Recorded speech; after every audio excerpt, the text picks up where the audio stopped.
and welcome back to part 8 of the Sims 3 Creative World series. And if you're new here, thank you. Welcome to my channel. I hope you enjoy the content that you are viewing, and hopefully you will subscribe and hit like on the video, as well as the likes on videos do help YouTube with the algorithm, and it does help show YouTube that people are interested in these videos and will show the content to other viewers. So anyway, here we are working on a little bit more of just some little detailing for the world.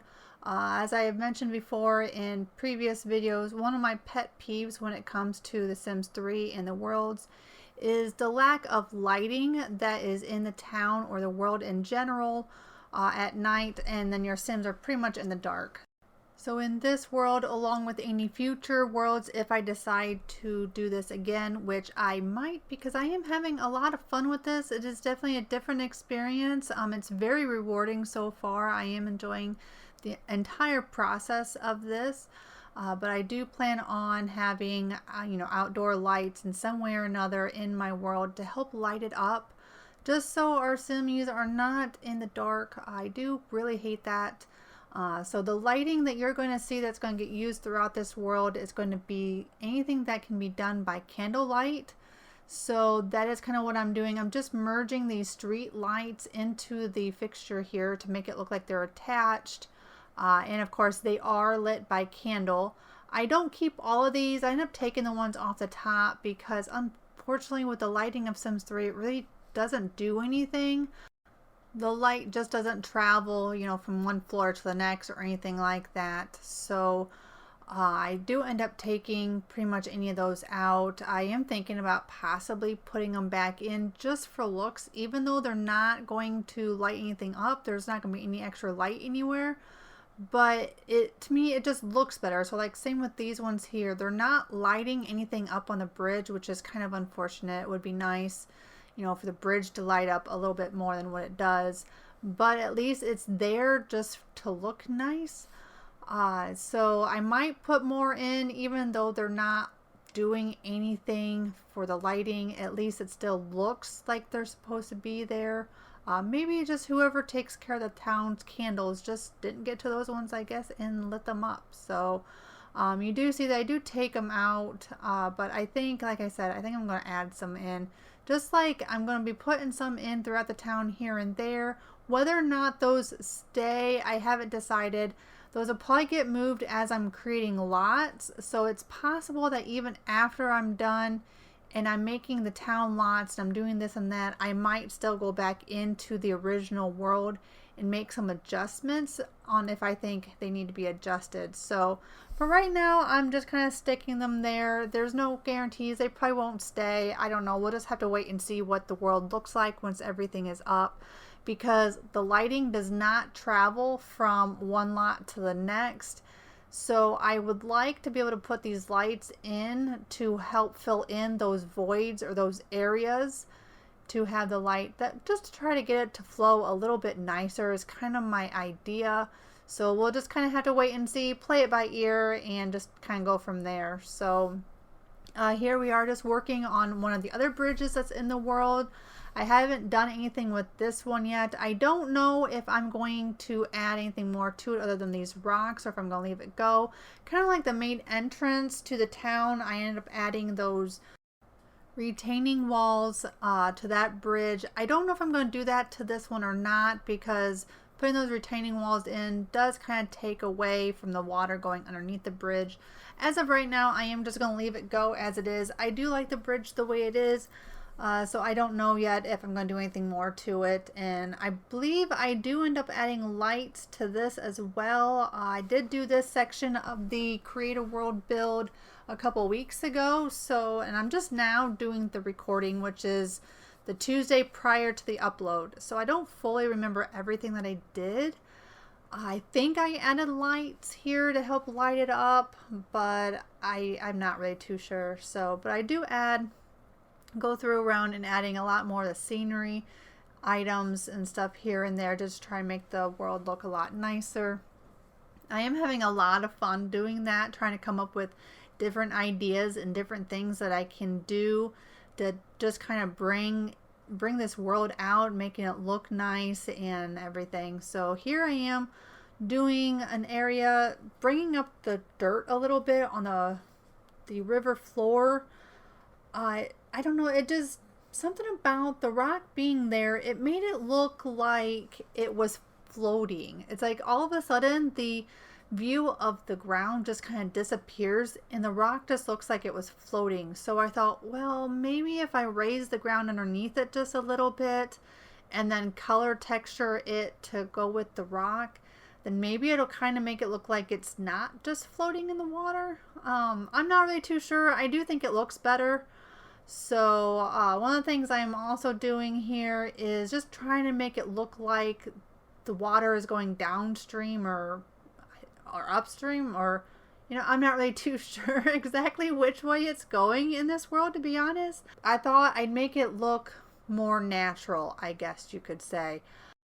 Because just like I said in the last part, the water in the world, it's all going the same direction, regardless if you put a river or a lake or anything in it. The water will always be going the same direction.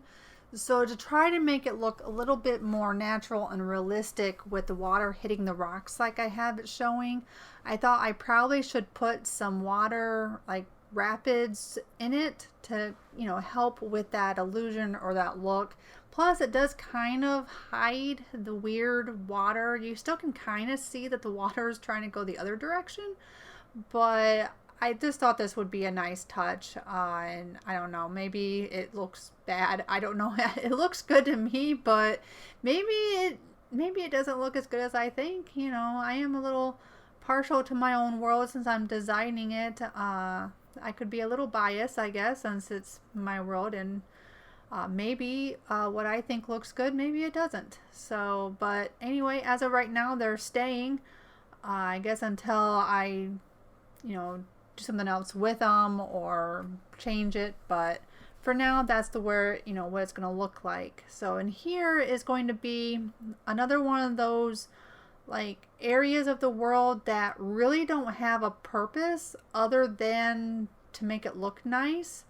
It's not anything that your Sims will be able to interact with. It's just going to make it look like there is I thought I'd do like a hay farm, or I guess it's a straw farm or straw field. And I thought I would try to make it look like it had like field humps or, you know, tracks in the field, but for some reason the CAW program doesn't like you to manipulate the ground like that and only raise it up just a little bit. It kept wanting to flatten it. I don't know if it truly was flat or not. So I just went ahead and flattened it out anyway, and then as you can see, I'm adding the round straw bales here. I do end up taking a bunch out because there's too many, and in fact, even after the recording of this video and doing this area, I went back in again and deleted even more and kind of moved them around a little bit because they would be a lot more spaced out in real life than that. They wouldn't be that close. It takes quite a bit of straw to create, you know, one of those big round bales. So I end up moving them. So the final product, you won't see it in the screenshots or anything, but you'll see it in the future possible screenshots and when you download the road later, that there isn't quite as many of the straw bales there. So I do end up taking quite a few more of those out. So I'm just trying to make it look a little bit like, you know, there's a fenced in area here where maybe this farmer holds their animals, and that almost like it has the gate open as well, and then some more bales of straw. And then I'm just going through trying to find some of the objects. Nothing's categorized in this program. You just have to kind of know what it's called, or you just look until you find something. And then some of the stuff you're not really too sure what they are either until you grab it and pull it out and look at it. So you'll see me kind of grab stuff and pull it out just to look at it. Because some of the stuff really isn't, I don't know. I don't know the objects that well in the game, I guess you could say. I do tend to use my favorite items, and that's about all I use. So unfortunately, I'm not super familiar with everything. But I was trying to do what I could to try to decorate this area the best that I could to make it look nice, make it look like maybe a sim uses this barn. There is a lot directly next to it, so I was trying to make it look like it was possible that maybe the house next to the barn here might, you know, possibly also use that the barn. So that's kind of what I was kind of going for. So hopefully that's kind of what it ends up looking like anyway. So just putting in, I thought I'd use a different kind of fence over here instead of the one that I've been using, just to kind of change it up a little bit. So now we're just going to go ahead and add more trees. Like I said, there's going to be a lot of areas that's going to be really thick and dense, while other areas are going to be a little bit more thinned out. I want to add more rock formations in the world just for more, you know, texture and design. And I do plan on going in and doing some more terrain painting around these areas as well. In fact, I've already done some of it off camera because I don't want to do a whole bunch of that on camera. It's just way too repetitious, and the terrain painting part can get even boring on my end. So I'm doing what I can to keep some of that off camera. But right in this area, I kind of wanted it to be thick and lush with trees. So there's quite a few bits here. And again, once the world is done and I'm no longer recording any more building, I do plan on going in and doing some work on the routing and making it where the Simmies can't go in certain areas, and then check different areas. Hopefully that when they spawn, they don't spawn somewhere that gets them stuck. So I will have to go through the world in depth and check all the routing, make sure none of it is broke, and they will have a way out. Like I said, pretty much all of the mountain ranges are going to be unroutable, and pretty much all the sides of the world, other than where the beaches and stuff are at, and where of course the rivers exit into the ocean. Those will probably be okay, but anywhere else I'm going to have to make it where the Sims can't go. I don't want any of them getting stuck or anything like that. So all that will take place once the world is done and I'm no longer recording.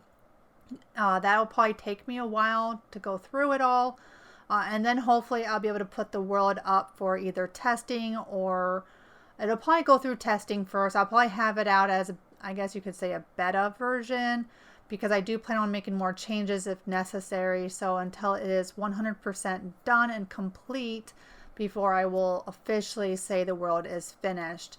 So here are the screenshots. We are coming to the end of the video. I hope you were enjoying this series. Again, leave any comments, suggestions down below. Any name suggestions are greatly appreciated. And I hope to see you again next week, and have a wonderful day. Bye.